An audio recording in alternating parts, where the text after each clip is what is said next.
புதிய பெனியல் கிறிஸ்து சபை வழங்கும் பலத்தின் மேல் பலம் நேரம். தேவ செய்தி பேராயர் யோபு அவர்கள். கர்த்தருடைய வார்த்தையை கேட்டு ஆசீர்வாதங்களை பெற்றுக்கொள்ளுங்கள். ஆண்டவரும் உலக இரட்சகருமாகிய இயேசு கிறிஸ்துவின் இனிய நாமத்தில் வாழ்த்துக்கள். பலத்தின் மேல் பலம் என்கிற இந்த நிகழ்ச்சி மூலியமா உங்களை சந்திப்பதில் மகிழ்ச்சி அடைகிறேன். என் அன்பு தேவ பிள்ளைகளே, இந்த காலவேள கர்த்தருடைய வார்த்தையை கேட்கும் போது நம்முடைய மனதுக்கு மிகவும் சந்தோஷமா இருக்கும். நீங்க எல்லாம் கர்த்தருடைய வார்த்தையை கவனித்து கொண்டிருக்குன்னு சொல்லி நான் நம்புகிறேன். இந்த வார்த்தை உங்களை தொடுமானால், இந்த வார்த்தை மூலயமா கர்த்தர் உங்களோடு கூட பேசுவாரானால் திரையில பார்க்குற எனக்கு தொடர்பு கொள்ளுங்க. உங்களுக்காக ஜெபிக்கும்படி ஜப குழுவினர் இருக்கிறாங்க, உங்களுக்காக ஜெபிப்பாங்க. ஜப குறிப்பு அனுப்புறதா இருந்தா திரையில பார்க்குற வாட்ஸ்அப் எனக்கு உங்களுடைய ஜப குறிப்பில் அனுப்புங்க. கர்த்தர் உங்களை ஆசீர்வதிப்பார். இப்பொழுது கூட கர்த்தருடைய வார்த்தையை நாம் தியானம் செய்ய போகிறோம். இன்றைக்கு இந்த செய்தியுடைய தலைப்பு என்ன தெரியுங்களா? தவறை திருத்திக்கொள், மறைக்காதே. தவறை திருத்திக்கொள், அதாவது தவறை சரி பண்ணிக்கொள், அதை மறைக்காதே. அருமையான பிள்ளைகளை, இன்றைக்கு ஒரு சிலர் பாவம் செய்கிறார்கள், தவறு செய்கிறார்கள். அந்த தவறை திருத்திக் கொள்வது கிடையாது, அதை சரி பண்ணி கொள்வது கிடையாது. அதை திருத்தி கொண்டால் அவங்களுக்கு நன்மை. ஆனால் அவங்க திருத்தி கொள்ளாம என்ன பண்றாங்கன்னா, அதை எப்படி மூடலான்னு சொல்லி பார்க்குறாங்க, எப்படி மறைக்கலான்னு சொல்லி பார்க்குறாங்க. இன்னைக்கு 175% பேர் தாங்கள் செய்கிற தவறை எப்படி மறைக்கலாம் அப்படிதான் சொல்லி முயற்சி எடுத்துக்கொண்டு மறைத்து கொண்டு இருக்கிறாங்க.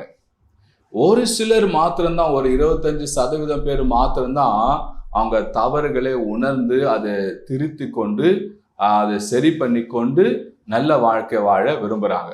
சரி, இப்போ தவறு செய்து விட்டோம். இந்த தவறை நாம திருத்தி கொள்ளாமல் அதை மறைத்து வைத்தால் என்ன ஆகும் அப்படின்னு சொல்லி பார்த்தோம்னா, அதான் ஆபத்தே. நம்முடைய தவறை நாம உணர்ந்து அதை சரி பண்ணாவிட்டால், அதை அந்த செய்த தவறை அதை மறைப்போமானால் அங்கத்தான் ஆபத்தான விளைவுகள் எல்லாம் நமக்கு ஏற்படுகிறது. எப்படின்னு சொல்லி பார்த்தீங்கன்னா, நெருப்பை எதை போட்டு மூடி மறைக்க முடியாது. நெருப்பை எதை போட்டு மூடி மறைக்க முடியாது. அப்படி போட்டு மூடி மறைச்சா என்ன ஆகும்? நெருப்பு அது அப்படியே புகைய ஆரம்பிக்கும்.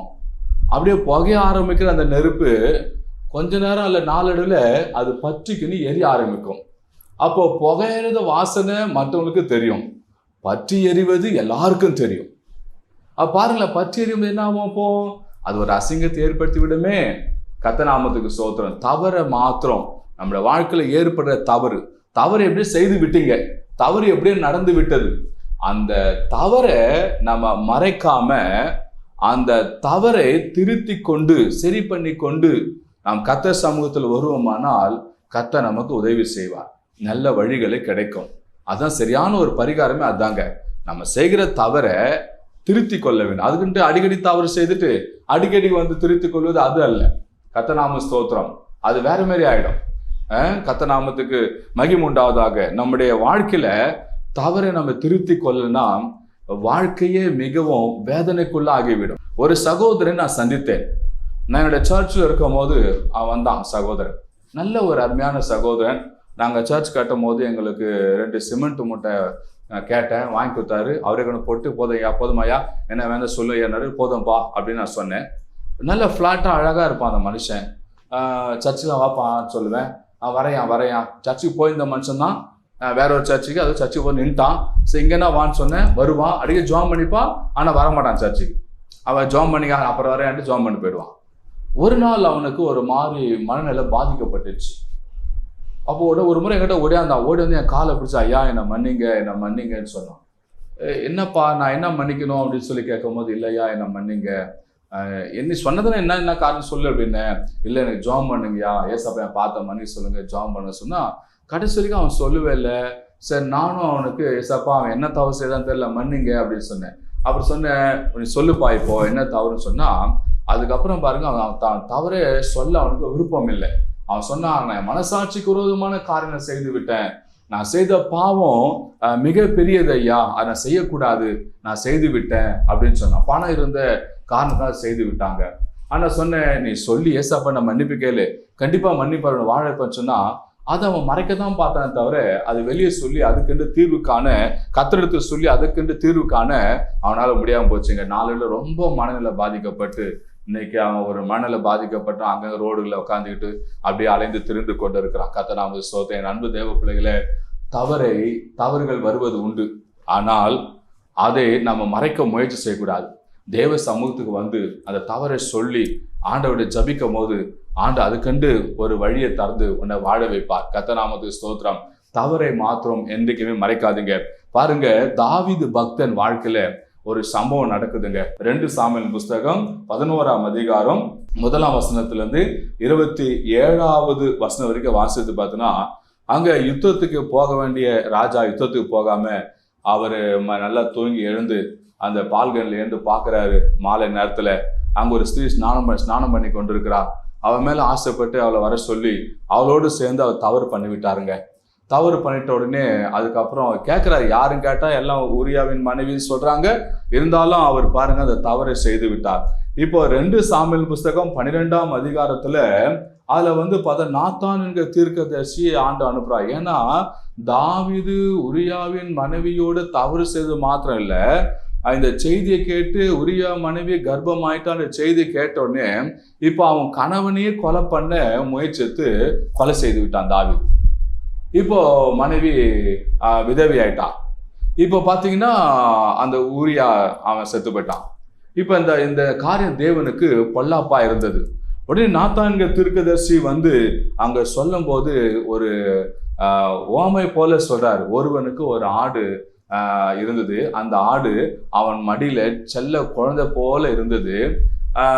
ஒரு வழிபோக்கன் ஒருத்தன் தான். அவனுக்கு வழிபோக்கன் வரும்போது அவனுக்கு சமையல் செய்வதற்கு ஆடு இல்லாம மற்ற அவனுக்கிட்ட இருக்கிற அந்த ஆடை எடுக்காம அவன் என்ன பண்ணிட்டான்னா அடுத்தவனுடைய மடியில் இருக்க அந்த ஆட்டை எடுத்து சமையல் பண்ணி போட்டான். இப்போ அந்த மனுஷன் என்ன பண்ணலாம் சொல்லும் போது அப்ப ராஜா சொல்ற, கண்டிப்பா அவன் தண்டிக்கப்பட வேண்டும் அப்படின்னு சொன்ன உடனே பாருங்க, அப்ப நாத்தான் சொல்ற, அந்த மனுஷன் நீயே தான் அப்படின்னு சொன்ன. ராஜா மிகவும் அவர் கலங்கி சொல்றாரு, நான் தேவனுக்கு விரோதமா பாவம் செய்தேன். பாருங்க 2 சாமுவேல் புஸ்தகம் 12ஆம் அதிகாரம் 13ஆம் வசனத்துல நான் தேவனுக்கு விரோதமா பாவம் செய்தேன். உடனே உணர்ந்தார் பாருங்க, நான் பாவம் செய்து ஒத்துக்கொண்டாரு பாருங்க. கர்த்தர் ஸ்தோத்திரம். அது மாத்திரம் இல்லைங்க, அதுக்கப்புறம் சங்கீதம் 51:1-12 வரைக்கும் வாசித்து பார்த்தா தேவ சமூகத்துல அழுது புலம்பி அவர் ஜெபிக்கிறாருங்க. அதுல 11ஆம் வசனம் 12ஆம் வசனத்தை சொல்லப்படுது, உமது சமூகத்தை விட்டு என்னை தள்ளாமலும் உமது பரிசுத்த ஆவி என்னிலிருந்து எடுத்துக்கொள்ளாமலும் இரும், உமது இரட்சணத்தின் சந்தோஷத்தை திரும்ப எனக்கு தந்து உற்சாகமான ஆவி என்னை தாங்கும்படி செய்யும் என்று சொல்லி அவர் ஜெபிக்கிறாருங்க. அது மாத்திரமே சொல்றாரு, என் மீறுதல்களை நான் அறிந்திருக்கிறேன், என் பாவம் எப்போது என் முன்பாக நிற்கிறது என்று சொல்லி இந்த சங்கீதம் 51:1-12 வாசித்து பார்த்தா அவர் புலம்பி கலங்கி அவர் ஜெபிக்கிறாருங்க. கர்த்தர் ஸ்தோத்திரம். என் அன்பு தேவ பிள்ளைகளே, பாருங்க, ஆண்டவர் தாவீதுடைய பாவத்தை மன்னித்தார் என்பதுக்கு அடையாளம் தான் சாலமோனை தேவன் கொடுத்தார். கர்த்தர் ஸ்தோத்திரம். அதுக்கப்புறம் பாத்தீங்கன்னா தாவீது அது போல தவறு செய்யவே இல்லைங்க. கர்த்தர் ஸ்தோத்திரம். அந்த தவறை தாவீது உணர்ந்து அதுக்கப்புறம் இந்த தவறு செய்யாதபடிக்கு தன்னை காத்து கொண்டிருந்தால்தான் தாவீதுடைய சிங்காசனத்தை ஆண்டவர் நிலைக்க பண்ணினார். ஆண்டவரும் அந்த வம்ச வழியில வருவதற்கு ஏதுவாக இருந்தது. தாவீது மாத்திரம் தன்னுடைய தவறை திருத்தி கொள்ளாமல் நாத்தான் தீர்க்கதரிசி சொல்லும் போது தான் ராஜா அதிகாரம் எனக்கே நீ புத்தி சொல்லுகிறாயா, வெளியே போய் என்று அப்படியெல்லாம் என்று சொல்லாமல் அவனை கடிந்து கொள்ளாமல் நான் தேவனுக்கு விரோதமாய் பாவம் செய்தேன் என்று சொல்லி அவன் கதறுவதை பார்க்கிறோம். சங்கீதம் 51 அவன் புலம்பி ஜபிப்பதை நம்ம பார்க்கிறோம். அதுக்கப்புறம் தாவீது அது போல பாவங்கள் செய்யவே இல்லைங்க. ஆனாதான் ஆண்டவர் சொல்ற, தாவீது சந்தில என்னாலும் ஒரு விளக்கு எரிந்து கொண்டே இருக்கும் என்று சொல்லி ஆண்டு வாக்கு பண்ணாருங்க. என் அன்பு தேவ பிள்ளைகளே, யாரெல்லாம் தவறை திருத்தி கொண்டு தேவ சமூகத்துக்கு வராங்களோ அவங்கள தேவன் வாழ வைப்பார், அவங்களை நிலையாய் வைப்பாருங்க.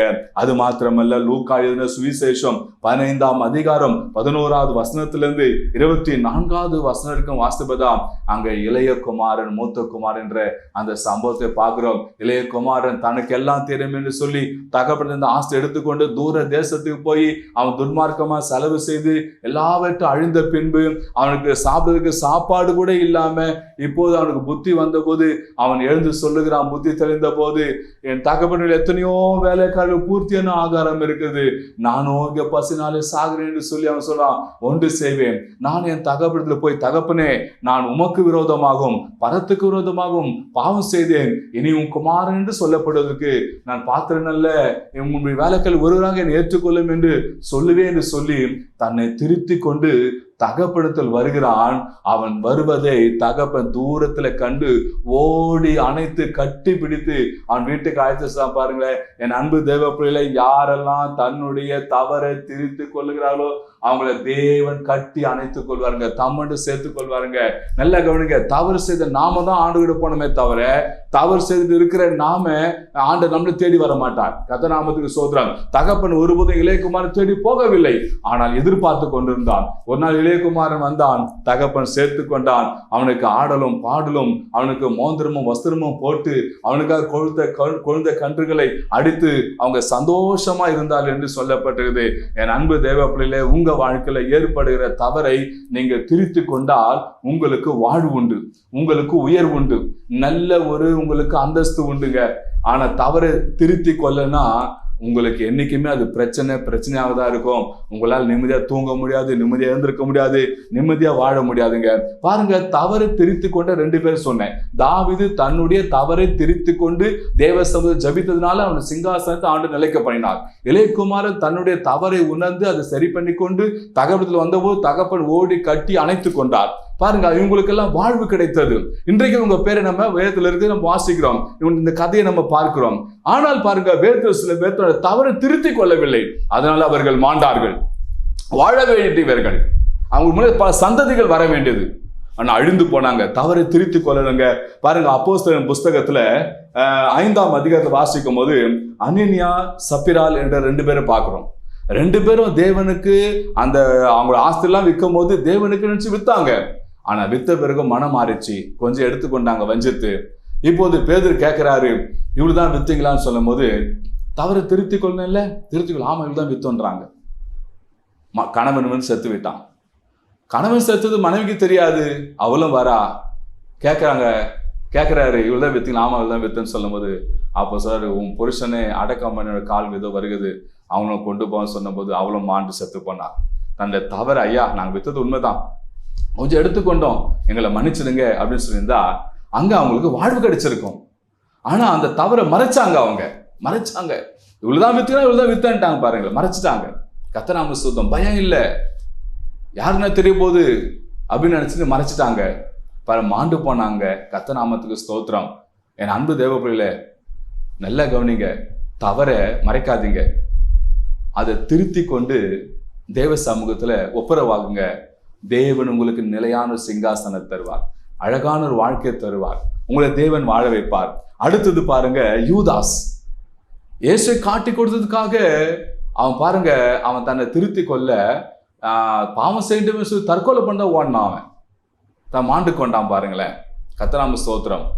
இயேசு கிட்ட வந்து இயேசுவே என்னை மன்னிச்சிடுங்க, இல்லை அப்போஸ்தலர்கிட்ட போய் ஸ்டேஷனில் போய் தேடி போய் இல்லை சொல்லி இடத்துல போய் இயேசுவே என்னை மன்னிச்சிடுன்னு சொல்லியிருந்தா கண்டிப்பா இயேசு மன்னிச்சிருப்பாரு இல்ல. கர்த்தநாமத்துக்கு ஸ்தோத்திரம். என் அன்பு தேவ பிள்ளைகளே, ஆனா இவன் அது இல்லாம ஓடி போய் அவன் தன்னை மாய்த்து கொண்டாங்க. அவனுக்கு வாழ்வு கிடைக்கல பாரு. தவிர அவன் அதாவது தவறு செய்துட்டே நினைச்சான், ஆனா அதை திருத்தி கொள்ளல. இனி அதை செய்யக்கூடாது, ஏசா பண்ண போவோன்னு சொல்லி வரல. கர்த்தநாமத்துக்கு ஸ்தோத்திரம். வந்திருந்தான்னா அவனுக்கு வாழ்வு கிடைச்சிருக்குங்க, அவனும் மாண்டு போனான். அடுத்தபடியா பார்த்தீங்கன்னா அப்சலோம், தாவீது மகன். பாருங்க, அவன் வாழ்க்கையில அவன் தவறே ஒத்துக்கொள்ள, அவன் செய்தெல்லாம் வஞ்சகம் தந்திரமா தான் செய்து கொண்டான், தவறுக்குமே தவறு செய்தான். அவனே அதிகமா தவறு, தகப்பன ஸ்தானத்துக்கு அவன் ஆசைப்பட்டான், தகப்பன மறுமனையாட்டியோட அவன் பிரவேசித்தான், இன்னும் அநேக பாவங்களே காரியங்களே அவன் செய்தான். கர்த்தநாமத்துக்கு ஸ்தோத்திரம். நம்ம தகப்பன் மேல் கர்த்தர் ஆவியானவர் இருக்கிறாரு, அவர் ராஜாவை அபிஷேகம் பண்ணாரு, அவருக்கு விரோதமா நம்ம எழுமிட்டோமே என்று சொல்லி நினைக்காம அடுத்தடுத்து தவறு செய்து கொண்டிருக்கிறான். அவனும் பார்க்கும்போது வாழ வேண்டிய அவன் மாண்டு போனாங்க. கர்த்தர் ஸ்தோத்திரம். கடைசியா பாருங்க, சவுல் தன் தவறை திருத்தி கொள்ளவில்லைங்க. கடைசியா அஞ்சனம் பார்க்குற பெண்கிட்ட போய் கேட்குறாங்க, அஞ்சனம் பார்க்க குறி சொல்லுங்கிட்டு போகக்கூடாதுன்னு வேதத்துல இருக்குது. அங்க போயிட்டான் கடைசியா. ஏன் தேவன் பேச மாட்டாரா? தேவ சொந்த உட்காந்து பேச மாட்டாரா? தேவன் கோபமா தான் இருப்பாரு, ஆனா கெஞ்சி பாருங்க மனம் இறங்குவார். ஆனா தேவன் கிட்ட வராம அவசரப்பட்டான். அவசர புத்தி கோபக்காரன். அவனும் மாண்டு போனான். என் அன்பு தேவ பிள்ளைகளே, தவறை நாம் தேவன் வெளிப்படுத்தும் போது அதை திருத்தி கொண்டு தேவ சமூகத்தில் என்னை மன்னிங்கப்பான்னு சொன்னா ஆண்டவர் உங்களுக்கு வாழ்வு தருவார், உங்களை வாழ வைப்பார். உங்க மூலியமா சந்ததிகள் வரும், அந்த சந்ததிகளுக்கு வேண்டிய ஆசீர்வாதங்களை தருவார். நீங்க உங்க தவறை மறைத்து விட்டால் அதை மறைச்சு எப்படி வாழலாம் என்று மாத்திரம் நினைக்காதீங்க. தவறை மறைத்து வாழ முடியாதுங்க. தவறை திருத்தி கொண்டு தேவ சமூகத்துக்கு வரும்போது தேவன் உங்களை வாழ வைப்பார். ஒருவேளை இந்த சூழ்நிலை நீங்க இருப்பீங்கன்னு சொன்னா, யார்கிட்டையும் சொல்ல முடியல ஒருவேளை நினைச்சீங்கன்னா, தேவ சமூகத்தை சொல்லுங்க, உங்க தவறை திருத்தி கொள்ளுங்க. தேவன் உங்களை வாழ வைக்க விரும்புகிறார். அவர் துன்மார்க்கன் மடிந்து போவது அவருக்கு எவ்வளவு விருப்பமே இல்லையா. கர்த்தர் நாமத்துக்கு ஸ்தோத்திரம். ஆனா என் அன்பு தேவ சமூகத்துக்கு வாங்க, உங்களுடைய தவறை சொல்லுங்க, ஆண்டவர் மன்னிப்பார். இனி தவறு செய்யாதீங்க.